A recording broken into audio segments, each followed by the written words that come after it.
ചരിത്രപരമായ ഒരു നീക്കത്തിന് ജപ്പാൻ ചുവടുവെക്കുകയാണ്. ലോകത്തിലെ ഏറ്റവും വലിയ ആണവ നിലയമായ കാഷിവാസാക്കി കരുവ പ്ലാന്റ് പുനരാരംഭിക്കുകയാണ് ജപ്പാൻ. പ്ലാന്റ് പ്രവർത്തനം ആരംഭിക്കാൻ തയ്യാറെടുക്കുന്നത് 1.5 പതിറ്റാണ്ട് മുമ്പുണ്ടായ ഫുക്കുഷിമ ദുരന്തത്തിന് ശേഷം ആദ്യമായാണ്. ദേശീയ ആണവ നിയന്ത്രണ ഏജൻസിയുടെ അന്തിമ അനുമതി ലഭിക്കുന്നതോടെ ഇത് യാഥാർത്ഥ്യമാക്കും.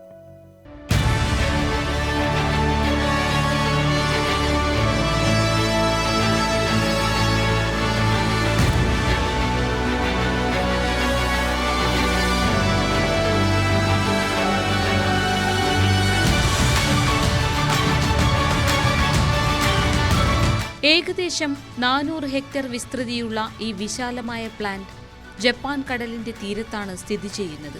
2011 ഭൂകമ്പ സുനാമി ദുരന്തത്തിന് ശേഷം പ്ലാന്റ് അടച്ചുപൂട്ടിയിരുന്നു. ഫുക്കുഷിമ ഉരുകലിന് ശേഷം രാജ്യത്തെ എല്ലാ ആണവ നിലയങ്ങളും നിർത്തിവെച്ചതിനെ തുടർന്ന് ജപ്പാൻ ഫോസിൽ ഇന്ധന ഇറക്കുമതിയിൽ കൂടുതൽ ആശ്രിതമായി. ഈ പശ്ചാത്തലത്തിൽ ജപ്പാൻ ഇനി ആണവോർജ്ജം തിരിച്ചുപിടിക്കാനും ഊർജ്ജ സുരക്ഷ മെച്ചപ്പെടുത്താനുമുള്ള ശ്രമത്തിലാണ്. 2011 മുൻപ് ജപ്പാന്റെ വൈദ്യുതിയുടെ ഏകദേശം 1/3 ആണവോർജ്ജമായിരുന്നു. നിലവിൽ 14 റിയാക്ടറുകൾ കർശനമായ പുതിയ സുരക്ഷാ നിയമങ്ങൾ പാലിച്ച് വീണ്ടും പ്രവർത്തനത്തിലേക്ക് തിരിച്ചു വന്നിട്ടുണ്ട്. കരിവ നിലയത്തിലും വ്യാപകമായ നവീകരണം നടന്നു. 15 മീറ്റർ ഉയരമുള്ള സുനാമി പ്രതിരോധ ഭിത്തി, ഉയർന്ന പ്രദേശങ്ങളിലെ പുതുക്കിയ ബാക്കപ്പ് പവർ സിസ്റ്റങ്ങൾ തുടങ്ങിയവ പ്രധാന മാറ്റങ്ങളാണ്. 2050 കാർബൺ ന്യൂട്രൽ രാജ്യമാകാനും കൃത്രിമ ബുദ്ധി, ഡാറ്റാ സെന്റർ ആവശ്യങ്ങൾ വർദ്ധിക്കുന്ന സാഹചര്യത്തിൽ വൈദ്യുതി ആവശ്യം നിറവേറ്റാനും ജപ്പാൻ സർക്കാർ ലക്ഷ്യമിടുന്നു. 2040 രാജ്യത്തെ വൈദ്യുതിയിൽ ആണവോർജ്ജത്തിന്റെ വിഹിതം ഏകദേശം 20% ഉയർത്താനും ഊർജ്ജ പദ്ധതികൾ ശക്തിപ്പെടുത്താനുമാണ് നീക്കം.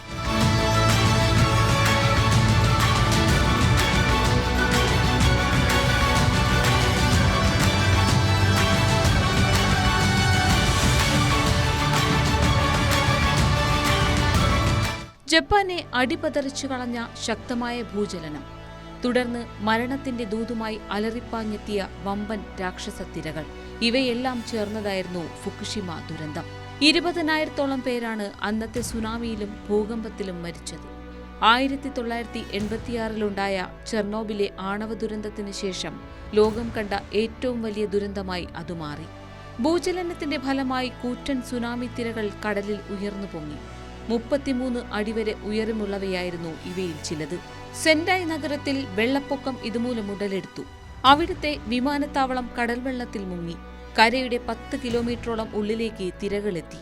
ഇവ തിരികെ കടലിലേക്ക് വലിഞ്ഞപ്പോൾ ആയിരക്കണക്കിന് ആളുകൾ വെള്ളത്തിനൊപ്പം കടലിലേക്ക് ഒഴുകിപ്പോയി.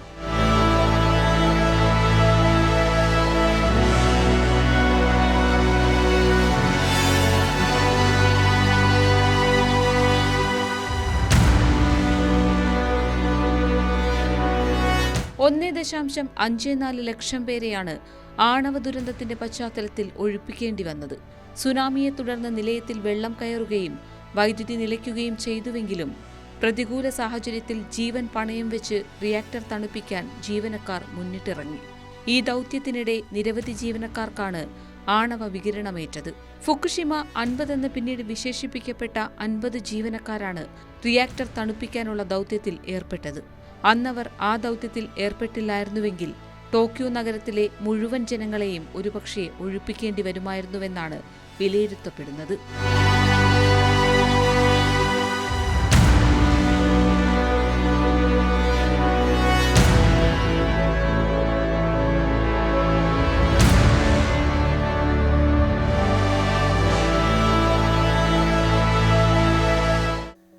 ഒരു നാടിനെ ഒട്ടാകെ പിളർത്തിയ വലിയ ദുരന്തം, ആണവ വികിരണം മൂലം വലഞ്ഞ 10,000-കണക്കിന് ജനങ്ങൾ, ഇവയെല്ലാം പേടിപ്പെടുത്തുന്ന ഓർമ്മകളായി ഇന്നും അലയടിക്കുന്നുണ്ട്. അപ്പോഴും ആണവ നിലയം തുറക്കാനുള്ള നീക്കം എന്തിൻ്റെ പേരിലാണെന്ന ചോദ്യം മറുവശത്ത് ഉയരുന്നുമുണ്ട്. ഭാവിയിൽ വലിയ വില കൊടുക്കേണ്ടി വരുമെന്ന യഥാർത്ഥ സത്യവും മുന്നിലുണ്ട്. ഓർക്കുക, എല്ലാം രാജ്യത്തിന് വേണ്ടിയാണ്. പക്ഷേ അത് ജനങ്ങളെ തുടച്ചു നീക്കുന്ന മറ്റൊരു ദുരന്തത്തിലേക്ക് വഴിതെളിയിക്കരുതെന്ന് മാത്രം.